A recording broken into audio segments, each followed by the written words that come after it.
Hello and welcome to my YouTube channel Statistics with R.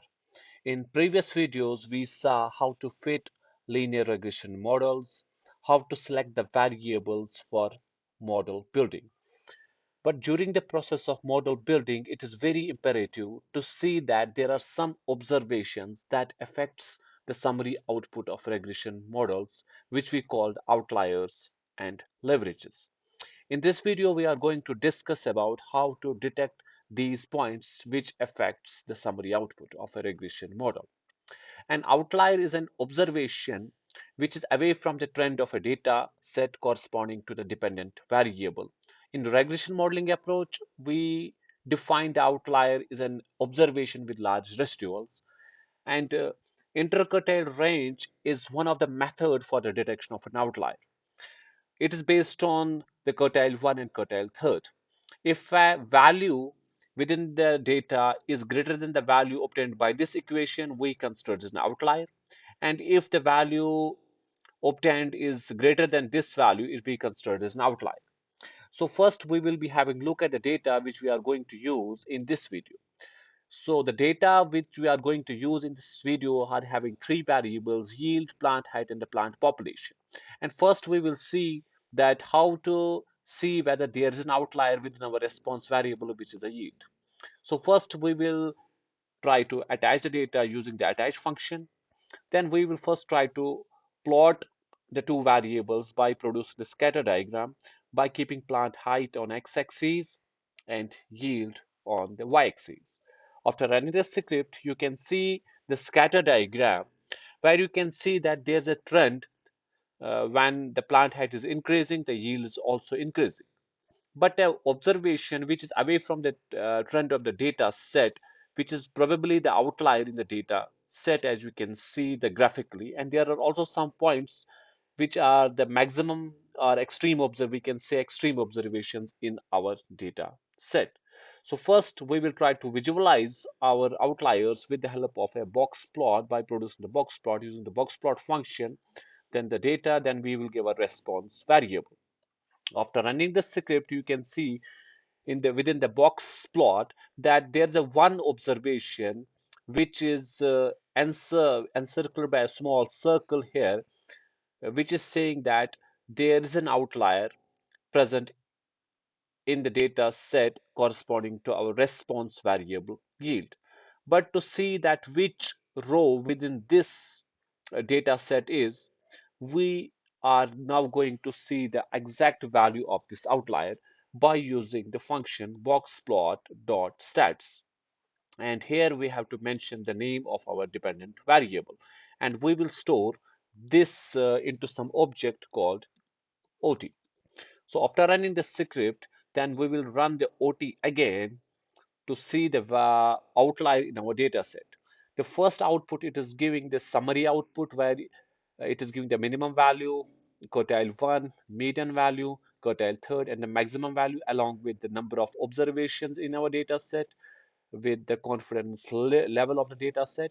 And finally, it will give the outliers stored in the out object. The value of that is 7.42. So now we have to see that within which row this outlier is existing. To see within which row, now we are going to use one function. First, we will attach the data with argument. With argument function, we'll mention the name of a data. Then we will use which function. Uh, then we will put our response variable. Then we will use the in function, which stands for within, which will search that which is the variable. Then use concatenate function. Then use OT object, which we have stored in the previous command. Then within this OT function, there's an outlier. So we want to see the row number where this outlier is. We will run the function. As you can see, it is giving that the outlier is present in the 28th row. So we will see in our data the 28th row. So this is the row 7.42, which was the value of the outlier. So this is the row where this outlier is existing. So this is how we graphically see the outlier by visualizing the box plots, or with the help of which function we will see that within which row this outlier is existing. Now the second data point what we are discussing about now is the leverages. And leverage is an observation with the extreme value corresponding to the independent variables. Or we can say a leverage is an outlier with respect to the independent variables. And there are the three methods of detection of leverages. The hat values, we are producing the hat matrix. It's basically saying us that how much every value of independent variable is deviating from its mean, and we are determining the threshold level by this formula. P stands for the number of predictors, or we can say independent variables. N stands for the number of observation. If any value is greater than the value will be obtained by this formula, we will consider that point as a leverage point. The second method is the Cook's distance given by an American statistician. uh, the threshold level is 4 by n. N stands for the number of observation. If any value is greater than the 4 by n, then we can consider it as an leverage, because Cook's distance helps us to find the outliers, which are the influential data points basically affecting the summary of our regression models. The third is the standardized residuals. It's also one of the criteria, but here it is different from the standardized residuals, because we are here computing the standard deviation of all the observation, excepting for the observation for which we are going to compute this standardized residuals. And for that, we have to do the iteration depends on the number of observations we have. So these are the three methods with the help of which we are seeing whether we have the leverage in our data points. So the third is the influential points. That means both outliers and leverage can be the influential data points. Influential means when they are affecting the summary output of a regression model. To compute the leverages, we are using one of the function library within the R, which is called CAR, stands for the companion to applied regression. We will load the library first. Then before uh, identifying the detecting the leverage points, we will try to fit the model and storing it to the model function by using the lm. We will keep yield our dependent variable, then plant height plus plant population as our independent variables.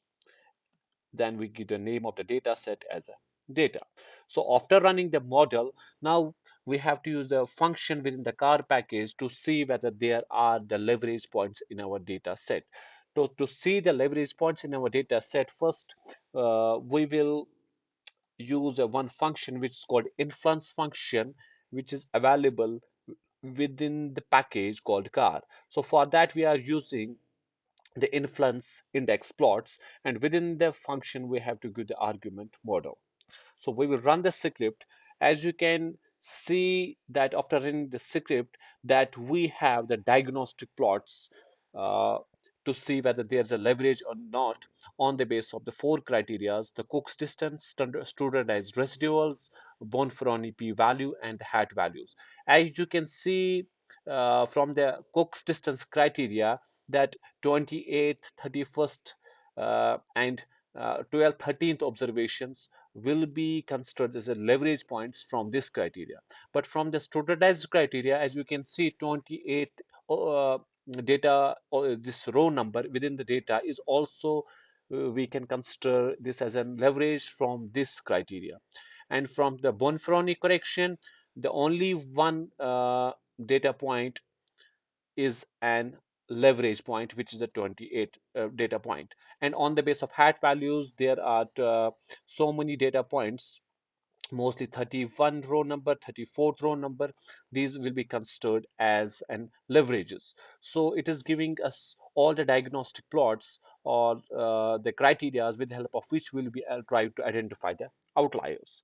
Now we will be using the other function within the car package, which is called influence plot. So within the influence plot, we will be giving the name of the model which we have stored in the model object.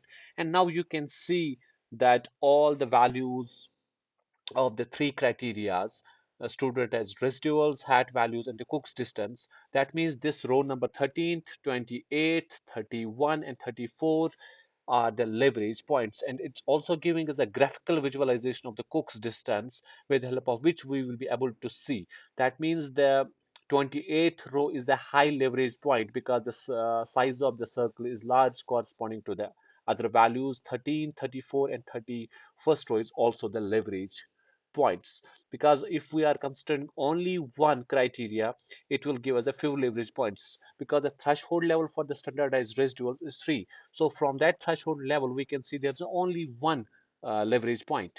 So from the hat values, we can see there are the few leverage points. So the influence function is basically considering all those criteria and giving us the output that these points can be considered as leverage points.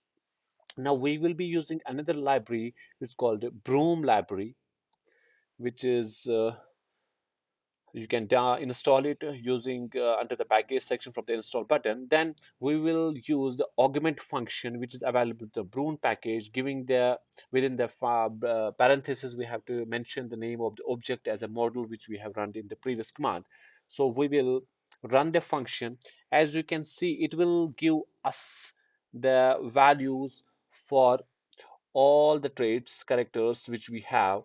I will view it by using the view function, VIWE view function we can use to view all the criteria for this. As you can see, yield is our response variable, plant height and plant population are independent variables. It's also giving us a predicted value, residuals. It is giving the hat matrix, which we call the hat values. It is giving us the sigma values, Cook's distance values, and it's also giving us the standardized residuals. So these are the methods with the help of which we will be able to detect our outliers and influential points. In the next video, we are going to see that how these two points basically affects the summary output of a regression model.